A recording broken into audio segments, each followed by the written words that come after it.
જય શ્રી રામ, હર હર મહાદેવ.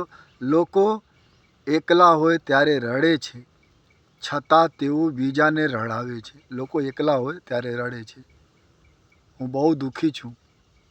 મારા પાસે દીકરા નથી, મારા પાસે ઘર નથી, મારા પાસે આશ્રમ નથી, છતાં તેઓ બીજાને રડાવે છે.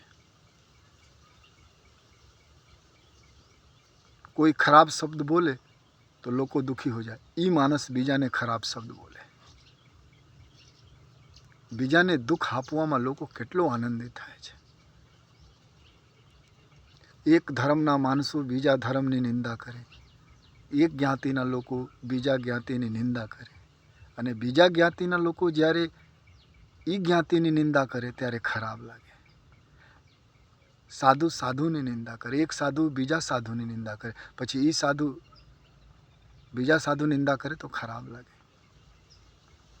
હું તમારી નિંદા કરું તો મને બહુ સારું લાગે, તમે મારી નિંદા કરો તો મને બહુ ખરાબ લાગે. આ જગત છે. બીજાને રડાવે છે તો આનંદ આવે, અને બીજા લોકો જ્યારે રડાવે ત્યારે તકલીફ આવે. મહાભારતમાં સુંદર દૃષ્ટાંત છે, જેમાં યક્ષ ધર્મરાજને કહે છે, આચર શું છે? ત્યારે ધર્મરાજ કહે છે, બધાને ખબર છે હું એક દિવસ મરી જઈશ, છતાં લોકો અભિમાનમાં રહે છે કે હું અમર છું. આવી રીતે દરેક મનુષ્ય બીજાને રડાવે છે તો એને આનંદ આવે છે, આશ્ચર્ય આવે છે, પણ એને ખબર નથી કે બીજા રડાવે ત્યારે હું કેમ દુઃખી થાઉં. જેવા કરો એવા ભરો, જગતની રીત છે. દરિયામાં કાંઈ વસ્તુ નાખો ને તો એ વાપસ આવી જાય, રિટર્ન આવી જાય. ભગવાન રિટર્ન ગિફ્ટ આપે છે. હું પાપ કરું તો મારે ભોગવવું પડે, પણ પાપ બધાને કરવું છે, પણ કોઈને ભોગવાનું નથી. બધા રાજી થાય હું પાપ કરું, બધાને પાપ કરવાનું છે, પણ ભોગવાનું તેવડ નથી. ખોટા કરો તો ભોગવાનું તેવડ રાખો, પાપ કરો તો ભોગવાનું તેવડ રાખો. પાપ કરવાનું છે, ભોગવાનું નહીં, એવા લોકોની ધારણા છે. પણ ભગવાન રિટર્ન ગિફ્ટ આપે છે. તમે કોઈ દિવસ દુઃખી થઈ જાઓ ને તો પડોશીને બાંક ન કાઢો, બીજાને દોષ ન આપો, કરેલા કરમ યાદ કરો. ઘણા લોકોને રાત્રે નીંદ નથી આવતો, કારણ ફિનિશ નથી, વર્ક ફિનિશ નથી. તમે સાધુ છો તો સારી રીતે સાધુ બનો, અધિકારી છો તો સારી રીતે અધિકારી બનો. જે જેનું કર્મ છે એ પવિત્ર મનથી કરો તો ડરવાનું વારું ન આવે.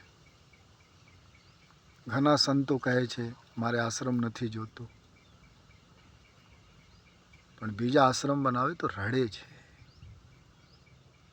અને જ્યારે પોતાની આશ્રમ બનતો હોય ત્યારે આનંદિત થાય છે, અને બીજા બોલતા હોય આશ્રમ કેમ બનાવો ત્યારે એને તકલીફ પડે છે. લોકો એકલા હોય ત્યારે રડે છે. સર્વમ દુઃખમ બુદ્ધની વાણી છે, ગુરુ ગોરખનાથની વાણી છે. રાજા દુઃખી, પ્રજા દુઃખી.